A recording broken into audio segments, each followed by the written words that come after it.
নমস্কার, আমার আপনজনেরা রুদ্রবার্তায় আপনাদের সকলকে স্বাগত জানাই। আমি রুদ্রপ্রসাদ ব্যানার্জি। 2024 লোকসভা নির্বাচনের চতুর্থ দফা গতকাল হয়ে গেল।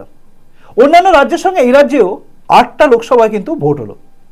যে 8টা লোকসভায় ভোট নিয়ে বা এই নির্বাচন প্রক্রিয়ার মধ্যে পশ্চিমবঙ্গে আমরা দেখেছি কিভাবে উত্তেজনা হয়েছে, মারপিট হয়েছে, ভাঙচুর হয়েছে, রক্তাক্ত হয়েছে, এমনকি আগের দিন রাত্রে একজন খুন হয়ে গেছে। সব কিছু আমরা দেখেছি। অর্থাৎ পশ্চিমবঙ্গের মধ্যেই রয়েছে। জম্মু কাশ্মীরেতে নির্বাচন হলে সেখানে এখন হিংসা হয় না, কিন্তু এই রাজ্যে হয়। ট্র্যাডিশন চেঞ্জ হয়নি বাংলায়, কিন্তু সেই ট্র্যাডিশন চেঞ্জ না হওয়া বাংলার মধ্যে 8টা লোকসভা কেন্দ্রে অ্যাকচুয়ালি হলোটা কি, এটা অনেকের প্রশ্ন ছিল। আপনারা অনেকে জানতে চেয়েছেন আমাকে ফোন করে, দাদা আপনি কি ভাবছেন এই বিষয় নিয়ে। এখন একটু বলি। প্রথমত বলে রাখি, আমার ভাবনা, আমার চিন্তা ভাবনা আপনার সঙ্গে মিল হতে পারে, নাও হতে পারে। আমি কোন জায়গা থেকে বলছি, কিভাবে বলছি, এগুলো প্রশ্নগুলো আপনাদের কাছে থাকতে পারে। আপনারা অনেকে যারা আমাকে চেনেন তারা জানেন আমার একটা পূর্ব রাজনৈতিক পরিচয় ছিল, এবং তার সঙ্গে সঙ্গে আমি সাংগঠনিকভাবে অনেকগুলো জায়গার সঙ্গে যুক্ত। এবং সাংগঠনিকভাবে যে খবরগুলো আসে, যে খবরগুলো পাই, সেই খবরের পরিপ্রেক্ষিতে আমি আপনাদের বলি। যার জন্য আমি দেখবেন বিজেপি যে সমস্ত ক্যান্ডিডেট হয়েছিল, যখন সবাই বলেছিল কে কে হবে, আমি বলেছিলাম বলা যাবে না। দেখেছেন আপনারা নিশ্চয়ই যে বিভিন্ন জায়গায় ক্যান্ডিডেটের ব্যাপারটা আমি ভুল বলিনি, অর্থাৎ ঠিকই বলেছিলাম যে কেউ বলতে পারে না। যাই হোক, অনেকে আমাকে খারাপও ভেবেছেন।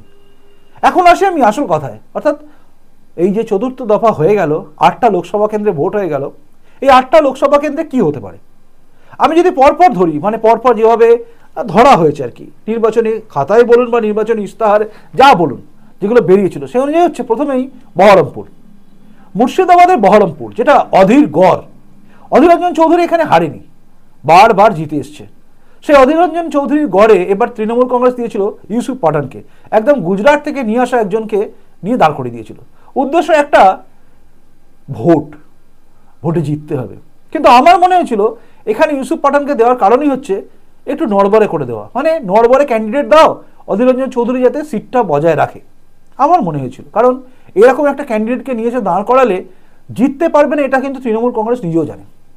হুমায়ুন কবির থেকে শুরু করে অনেকেই দেখলাম প্রতিক্রিয়া দিয়েছিলেন।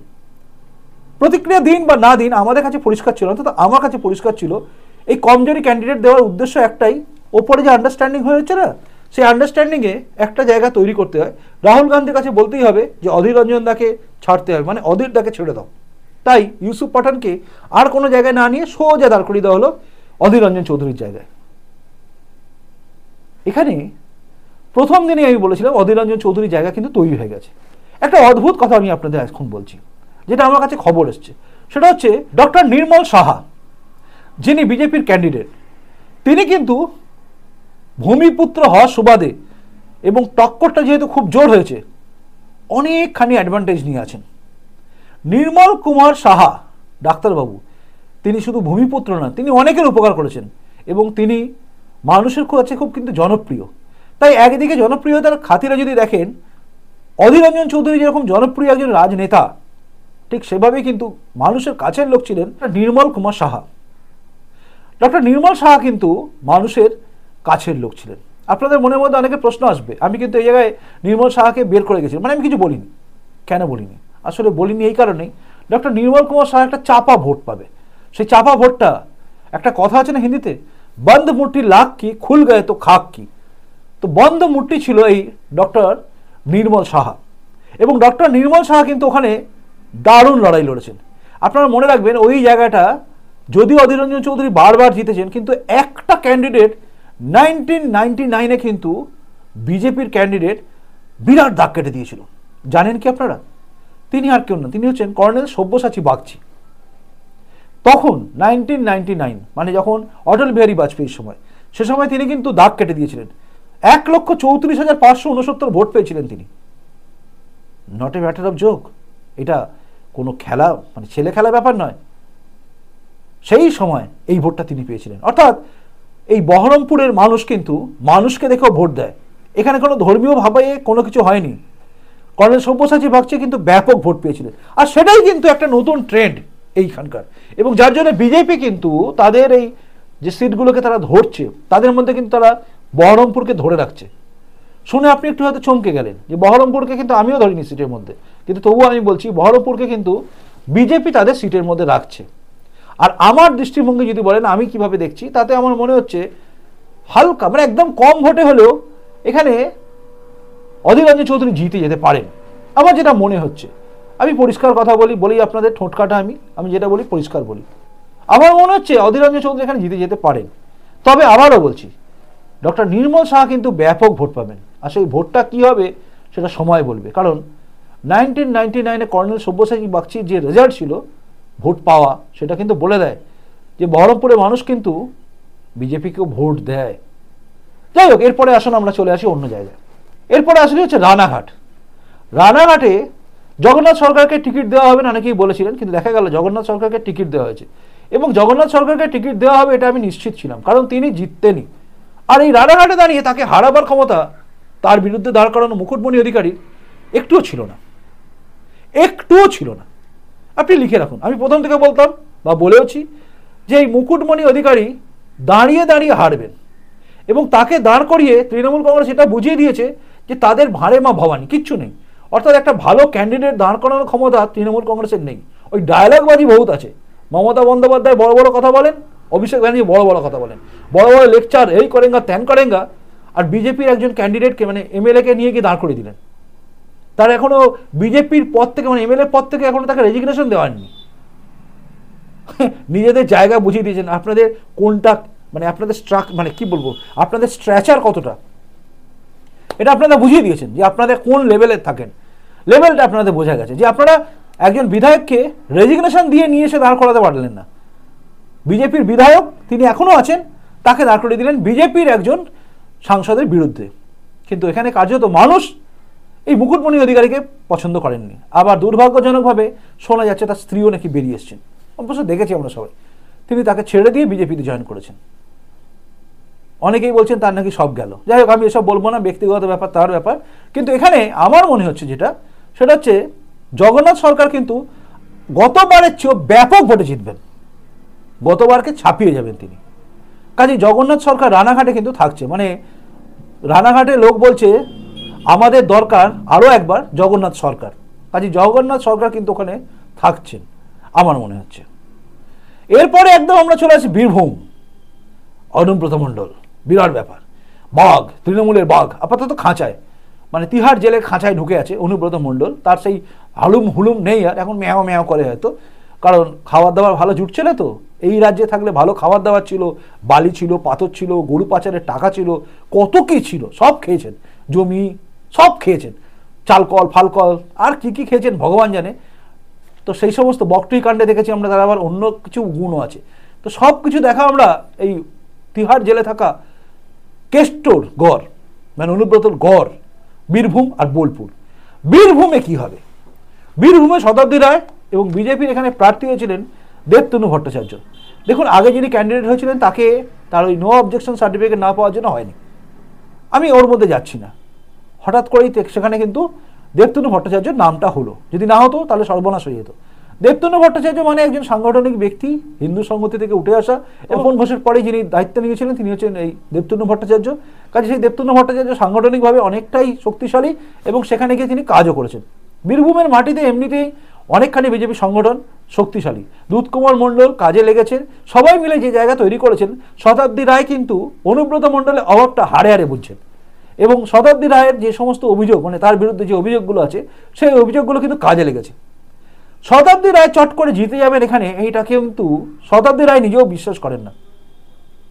শতাব্দী রায়ের মার্জিন, ভোটের মার্জিন কম ছিল, এবার কিন্তু কমা নয়। অনেকেই বলছেন এখানে নাকি পাশা বদলে যাবে, দেবতনু ভট্টাচার্য মানে বিজেপির কিন্তু এই আসনটাকে ছিনিয়ে নেবেন। এটা কিন্তু শুভেন্দু অধিকারীরও কথা, এটা সবারই কথা, এটা সবার কথা। একটাই কথা হচ্ছে যে শুভেন্দু অধিকারী বলছেন এবং সবাই বলছেন যে বীরভূম আসনে শতাব্দী রায় কিন্তু গেল, দেবতনু ভট্টাচার্য কিন্তু ওখানে এমপি হয়ে দাঁড়াচ্ছেন, এবং বীরভূম এই প্রথমবার হয়তো বিজেপির কোনো এমপিকে পাবেন। প্রশ্ন হচ্ছে এবার আমি কি ভাবছি, আমার মনে হচ্ছে এখানে লড়াইটা কঠিন, খুব কঠিন, খুব কঠিন লড়াই। তবে দেবতনু ভট্টাচার্য কিন্তু অ্যাডভান্টেজ আছে, কারণ এখানে অনুব্রত মণ্ডল নেই। কাজে যে গুন্ডামো মস্তানি, ভোট রিগিং করা, সমস্ত কিছু করা, এবারে কিন্তু সেগুলো করতে পারেনি। কারণ এবারে শুভেন্দু অধিকারী কিন্তু চলাফেরা ছিল ভয়ঙ্কর, এবং তিনি পুরো জায়গাটাকে ঘিরে নিয়েছিলেন। এবং সিআরপিএফ থেকে শুরু করে সবাই যেভাবে করেছেন সব কিছু নিয়ে কিন্তু একটা জিনিস পরিষ্কার যে শতাব্দী রায়ের কপালে কিন্তু দুঃখ আছে। আর এখানে বিজেপি, আমার মনে হচ্ছে বিজেপি হালকা চান্স হলেও বিজেপির কিন্তু চান্স আছে। আবারও বলছি এই আসনটা কিন্তু খুব টাফ। চলে আসি আমরা বোলপুর। বোলপুরে তৃণমূলের প্রার্থী হচ্ছে অসিত কুমার মাল এবং তার বিরুদ্ধে বিজেপির প্রার্থী হচ্ছেন প্রিয়া সাহা। এই কেন্দ্রটা কিন্তু লড়াই খুব টাফ এবং এই টাফ লড়াইয়ের মধ্যে দেখুন বোলপুর সম্বন্ধে যতটুকু আমার খবর এসছে, যা অভিজ্ঞতা, যা কিছু দেখেছি, যা জায়গা তৈরি হয়েছে, যদিও এখানে অনুব্রত মণ্ডল নেই, এখানেও চাপের ব্যাপার আছে, কিন্তু তবুও বোলপুরে কিন্তু তৃণমূলে অ্যাডভান্টেজ আছে, কারণ তৃণমূল এখানে জেতার জায়গায় আছে। অর্থাৎ বীরভূম আর বোলপুর এই দুটো যদি আপনি পাশাপাশি দেখেন, বীরভূমে শতাব্দী রায় হারার চান্স থাকলেও বোলপুরে কিন্তু অসিত মালের জায়গাটা এখনো তৈরি আছে আমার মনে হয়েছে। দেখুন আমার ধারণা ভুল হতে পারে, বিজেপি যে স্ট্র্যাটেজি তৈরি করেছে সেই স্ট্র্যাটেজিতে আমাদের চিন্তাভাবনা হাওয়ায় উড়ে যেতে পারে, কারণ আমরা দেখেছি মধ্যপ্রদেশ থেকে শুরু করে ছত্তিশগড় বলুন বা রাজস্থান বলুন, সব অনুমান ফনুমান ভোগের খাতে আলুর দম হয়ে গেছিল। কাজে এটা আমারও হয়ে যেতে পারে, আর আমার হয়ে গেলে আমি খুশি হব, আমার কথা না মিললে আমি খুশি হব, কারণ এই রাজ্যে একটা সিটও তৃণমূল পাক এটা আমি অন্তত মন থেকে চাই না, কারণ হেরে যাওয়া ভালো। যা অন্যায়, যা অত্যাচার, যা দুর্নীতি, যা সব কিছু করেছে এগুলোর জন্য একে সরে যাওয়াই ভালো। এবার আসি পরের লোকসভা কেন্দ্র কৃষ্ণনগর। একদিকে মহামৈত্র, আরেকদিকে রাজমাতা অমৃতা রায়। কৃষ্ণনগর এই ভোটটা কিন্তু দারুণ হয়েছে। কৃষ্ণনগর একটা ভোটের ফ্যাক্টর কি জানেন? সিপিএম। আপনি হয়তো শুনলে অবাক হয়ে যাবেন, প্রত্যেকটা জায়গায় কিন্তু ফ্যাক্টর কাজ করেছে 2019-এ সিপিএম ফ্যাক্টরটাই কিন্তু বিভিন্ন জায়গায় বিজেপিকে হারিয়েছে। সিপিএমে যে ভোটগুলো পড়েছে সেই ভোটগুলো যদি না পড়ে তাহলেই কিন্তু বিজেপি সব কটা জায়গায় জিতে যাবে, আর এটা কিন্তু ধ্রুব সত্যি। আপনি যদি দেখেন কৃষ্ণনগর ক্ষেত্র, কৃষ্ণনগরে 2019-এ কল্যাণ চৌবে দাঁড়িয়েছিলেন, কল্যাণ চৌবে এবং মহামৈত্র। এখানে বিজেপি হেরে গেছিল 63,218 ভোটে। উল্টো দিকে সিপিএম এখানে কত পেয়েছিল জানেন? সিপিএম পেয়েছিল 1,20,222টা ভোট। আবার আইএনসি মানে জাতীয় কংগ্রেস, তারা কত পেয়েছিল জানেন? 38,305টা। অর্থাৎ এই ভোট ভাগের জন্য কিন্তু কৃষ্ণনগরে মহামৈত্র জিতে গেছিল 68,000-এর উপরে ভোটে। আর এটা যদি না হতো, 45.60% ভোট পাওয়া মহামৈত্র, তার নিচেই ছিল কিন্তু একদম কল্যাণ চৌবে। এখানে 40.37% ভোট পেয়েছিলেন কল্যাণ চৌবে। কাজেই পার্থক্য কিন্তু কম ছিল, 63,218 ভোটের মাত্র মার্জিন ছিল, গ্যাপ ছিল, এবং 1,58,507টা ভোটের এদিক ওদিক ছিল, কারণ কংগ্রেস আর সিপিএম মিলে এই ভোটটা কেটে নিয়েছিল। দুটোকে যদি আপনি ফেলে দেন, এদিক ওদিক করেন, তাহলে কিন্তু ভোট বেরিয়ে আসে রাজমাতার কাছে। আর এটাই কিন্তু এবারের ভোটের স্ট্র্যাটেজি ছিল কৃষ্ণনগরে। কৃষ্ণনগরকে নিয়ে কিন্তু আমি কিছু বলিনি, আর কৃষ্ণনগর এই জন্যই বলিনি কারণ এখানে একটা বন্ধ মুঠিত লাভ কি, খুল গায়ে তো খাক কি। আর এখানে বিজেপি কিন্তু খেলেছে সেভাবেই, অর্থাৎ সিপিএম এবং কংগ্রেসের ভোটটা যাতে না যায় সেটা চেষ্টা কিন্তু তারা আপ্রাণ করেছে। তৃণমূল কংগ্রেসের মহামৈত্র কপালে কিন্তু এখানে দুঃখ আছে। আমার মনে হয় না মহামৈত্র আরেকবার সাংসদ হয়ে যেতে পারবেন, অন্তত আমার মনে হচ্ছে এখানে রাজমাতার বেরিয়ে যাওয়ার চান্সটা খুব বেশি। কাজে এই আসনটা কিন্তু আমি কৃষ্ণনগরটাকে কিন্তু আমি ধরে রাখছি বিজেপি জিতছে আমার মনে হচ্ছে। এবার কিছু ছাপ্পা ভোট পড়েছে, সেই ছাপ্পা ভোটে কি হবে এটা আমি বলতে পারবো না। ছাপ্পা ভোট ব্যাপক পড়েছে বলে শুভেন্দু অধিকারী কিন্তু অভিযোগ করেননি। কাজে যে অভিযোগটুকু আছে সেই অভিযোগটুকু যদি একটু এদিক ওদিক করা যায়, মানে যদি ভাবা যায়, তাহলে দেখা যাচ্ছে হিসাব বলছে রাজমাতা অমৃতা রায় কিন্তু জিতে বেরিয়ে আসছেন। আবারও বলছি ফ্যাক্টর কিন্তু এখানে আবার সিপিএম এর ভোট, অর্থাৎ সিপিএম এবং কংগ্রেস এই দুটো ভোটই কিন্তু ফ্যাক্টর ছিল 2019-এ। একদম আপনি চলে আসুন কৃষ্ণনগর থেকে আসানসোল, বাবুল সুপ্রিয় এবং বাবুল সুপ্রিয় চলে যাওয়ার পরে শত্রুঘ্ন সিনহা কিন্তু এখানে আসানসোলে জিতেছিলেন 2022-এ, ব্যাপক ভোটে জিতেছিলেন অগ্নিমিত্রা পালের বিরুদ্ধে, কিন্তু তিনি 2021-এর পরে জিতেছিলেন। অর্থাৎ বিধানসভা ভোটের পরে লোকসভা ভোট হয়েছিল, এটা উপনির্বাচন ছিল, তাই তিনি কিন্তু ব্যাপক ভোটে জিতেছিলেন। কিন্তু তারপরে 2022 থেকে 2024 শত্রুঘ্ন সিনহার টিকি কিন্তু কেউ খুঁজে পায়নি, অর্থাৎ তাকে দেখা যেত না। তোমার দেখা নাই রে, তোমার দেখা নাই। মাঝে মাঝে ওই তৃণমূলের ডায়াসে উঠে বক্তব্য রাখা ছাড়া, তাও বক্তব্য মানে আদা খিচুড়ি, মানে জগা খিচুড়ি বক্তব্য, এছাড়া কিচ্ছু দেখা যায়নি। আসানসোল মানুষের কাছে এটা কিন্তু একটা বিরাট বড় ধাক্কা ছিল। আসানসোলের মানুষ চাইছিল যাতে সেখানকার ভূমিপুত্র হয়। আমরা সবাই ধরেছিলাম সেখানে ভূমিপুত্র করা হবে, আমার ধারণা ছিল জিতেন্দ্র তিওয়ারিকে করা হবে, দেখা গেল জিতেন্দ্র তিওয়ারিকে করা হলো না, ভূমিপুত্র আরও একজন এসএস আলুওয়ালিয়াকে। আলুওয়ালিয়ার কিন্তু কপাল খুব ভালো, আলুওয়ালিয়া যেখানে দাঁড়ান সেখানে যেতেন। অদ্ভুতভাবে তাকে নিয়ে কিন্তু টানা হেঁচড়া করা হয়। আপনি ভাববেন না শুধু দিলীপ ঘোষকে নিয়ে টানা হেঁচড়া করা হয়েছে, না, এসএস আলুওয়ালিয়া কিন্তু কোনো জায়গায় একবারে দাঁড়ায়নি, একবার এখানে একবার ওখানে চলে গেছেন। তো এসএস আলুওয়ালিয়াকে এখানে দাঁড় করানো হয়েছে। আলুওয়ালিয়ার ভাগ্য কিন্তু খুব ভালো। এবার দেখার বিষয় আলুওয়ালিয়ার ভাগ্যে কি হচ্ছে। যা খবর আমার কাছে আছে, যেভাবে সবাই মিলে নেমেছিলেন, জিতেন্দ্র তিওয়ারি থেকে শুরু করে ওদিকে নির্মলবাবু থেকে শুরু করে সবাই যেভাবে একদম দাঁতে দাঁত চেপে লড়াই লড়েছেন, এবং যেভাবে নরেন্দ্র মোদী ঢেউ উঠেছিল, আসানসোলটা এমনিতেই বিজেপির দিকে কিন্তু আগে থেকে ঝুঁকেছিল। তাই এই হাওয়া শত্রুঘ্ন সিনহাকে মনে হচ্ছে ঘরে পাঠিয়ে দিচ্ছে। আসানসোল কিন্তু খুব ভালো জায়গায় আছে বিজেপির জন্য। আসানসোলে কিন্তু বিজেপির জায়গা পাল্লা খুব ভারী, অর্থাৎ বিজেপি কিন্তু আসানসোলে অল্প মার্জিনে হলেও জিতে যাবেন। আর আলুওয়ালিয়া কিন্তু জেতেনও অল্প মার্জিনে, অর্থাৎ হালকা মার্জিনে তিনি বেরিয়ে আসেন। এটা তার ভাগ্য সাথ দেয়। দেখার বিষয় এবারের ভাগ্যটা সাথ দেয় কিনা। তবে আমার অনুমান এসএস আলুওয়ালিয়া এখান থেকে জিতবেন, মানে বিজেপি এই সিটটা পেতে পারে, অর্থাৎ আসানসোল বিজেপিরও হতে পারে বলে আমার অনুমান। এরপরে আসুন বর্ধমান দুর্গাপুর। এ আর কি বলবো, আমি গতকালই আপনাদের বলে দিয়েছি, বর্ধমান দুর্গাপুর যদি দিলীপ ঘোষ না যেতেন আমি আমার গোপ কামিয়ে দেবো, এতটা গ্যারেন্টি। কারণ বর্ধমান দুর্গাপুরের দিকে কি আমার নজর শুধু ছিল না, আমার জানাশোনা যত মানুষ আছে তাদের কাছ থেকে রেগুলার খবর নেওয়া আমার ছিল যে বর্ধমান দুর্গাপুর অ্যাকচুয়ালি হবে কি, হচ্ছে কি, মানুষ কোথায় যাচ্ছে, কি হচ্ছে, পরিস্থিতি কি, দিলীপ দা কতটা কি করতে পারছে, সব কিছু নিয়ে আমাকে যা উত্তর আমার কাছে এসছে, যা কালেকশন এসছে, মানে ওই ইনপুট যা এসছে, ইনপুট বলছে আমাকে যে আমি গোপ কামিয়ে দেবো যদি দিলীপ ঘোষ ওখানে হেরে যায়। দাবি, চ্যালেঞ্জ, অভিষেক ব্যানার্জির মতো চ্যালেঞ্জ নয় যে রাজনীতি ছেড়ে দেবো যদি অর্জুন সিং জিতে যায়। 2019-এ বলেছিলেন, অর্জুন সিং ড্যাং ড্যাং করে জিতে গেছিলেন, কিন্তু রাজনীতি ছাড়েননি অভিষেক ব্যানার্জি। এদের মতো নয়, আমি যেটা বলি সেটা করে দেখাবো যদি হারে, আর হারবে না, তাই মোচড় ঠিকই থাকবে। যাই হোক, যেটা বলছিলাম, এরপরে চলে যাই বর্ধমান পূর্ব। বর্ধমান পূর্ব কিন্তু একটা ফ্যাক্টর কাজ করছে জানেন, সেটা হচ্ছে সুনীল কুমার মণ্ডল। সুনীল কুমার মণ্ডল কিন্তু গতবারে জিতেছিলেন। সুনীল কুমার মণ্ডলকে সরিয়ে দিয়ে তৃণমূল যে ভুলটা করেছে সেই ভুল থেকে কিন্তু তৃণমূল উঠতে পারবে না, কারণ অসীম সরকার খেলা শেষ করে দিয়েছে। অসীম সরকারের দিকে কিন্তু ব্যাপক ভোট পড়েছে।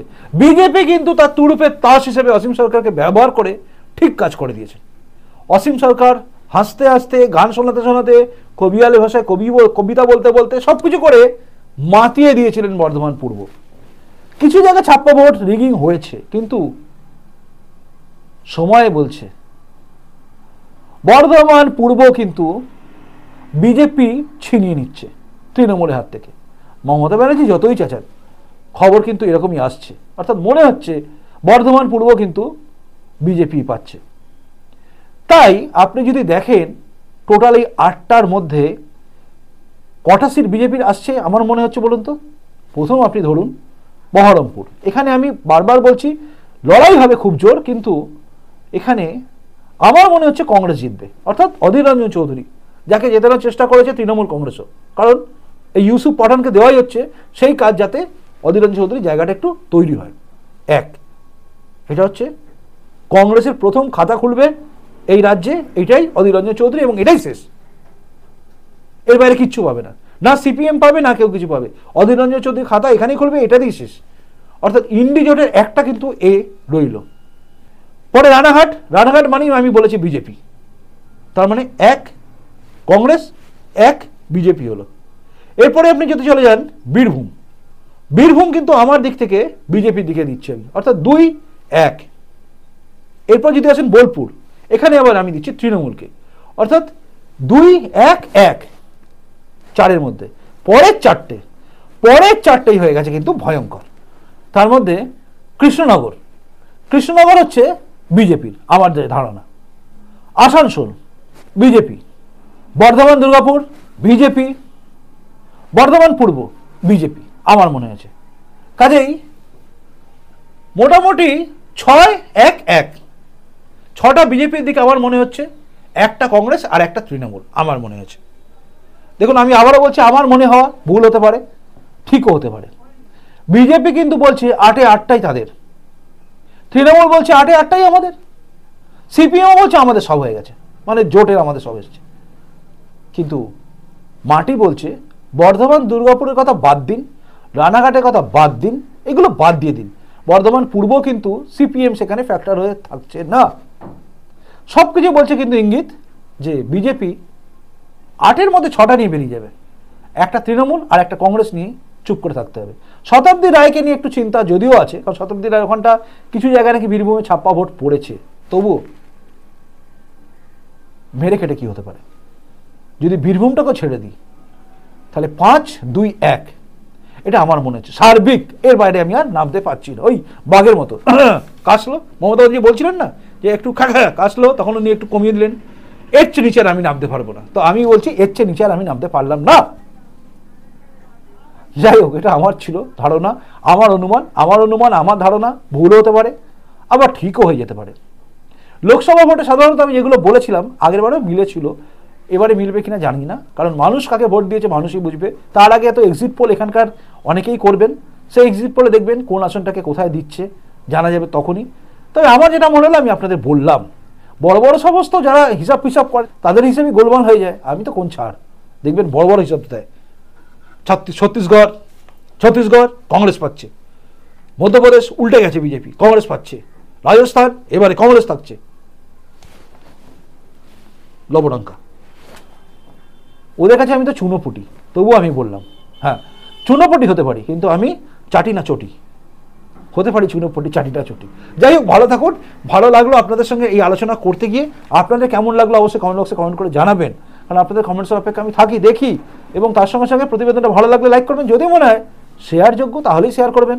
আর যদি নতুন এসে থাকেন এই চ্যানেলে, এখানে এরকমই থাকে, কড়া কথাও থাকে, হাসি মজাকও থাকে, সব কিছু থাকে। ভালো লাগলে অবশ্যই চ্যানেলটা সাবস্ক্রাইব করবেন। তবে হ্যাঁ, একটা কথা কিন্তু আপনি মনে রাখবেন, আপনি যেই হন, রুদ্রপ্রসাদ ব্যানার্জির কাছে সবার আগে কিন্তু দেশ, তারপরে যদি কিছু হয় সেটা হচ্ছে সনাতন ধর্ম। কোনো ফেকুলারিজম আমার মধ্যে নেই। সনাতন ধর্মকে আমি তারপরেই মানি। আমার ধর্ম, সনাতন ধর্ম আমাকে যেটা শিক্ষা দেয় তাতে আমি সব ধর্মকে সমান ভাবি। অর্থাৎ এই ছদ্ম সেকুলারিজম, মানে আমি বলবো হিন্দু বলতে পারবো না, এ আমি বিশ্বাস করি না। আমি আগে হিন্দু নিজেকে বলবোই, তারপর অন্য ধর্মকে সম্মান করব। এরপরে যদি আপনি আমার চ্যানেলটাকে সাবস্ক্রাইব করতে পারেন তবেই করবেন, কারণ আমি কাউকে লুকিয়ে কোনো কিছু করতে চাই না। যাই হোক, ভালো থাকবেন। অনেকক্ষণ আপনাদের সঙ্গে অনেকটা টাইম আপনাদের নিয়েও নিলাম। ভালো থাকুন, দেখা হবে আবার আগামীকাল রুদ্রবার্তাতেই। আসি, নমস্কার, বন্দে মাতরম, ভারত মাতা জয় হোক, জয় হিন্দ।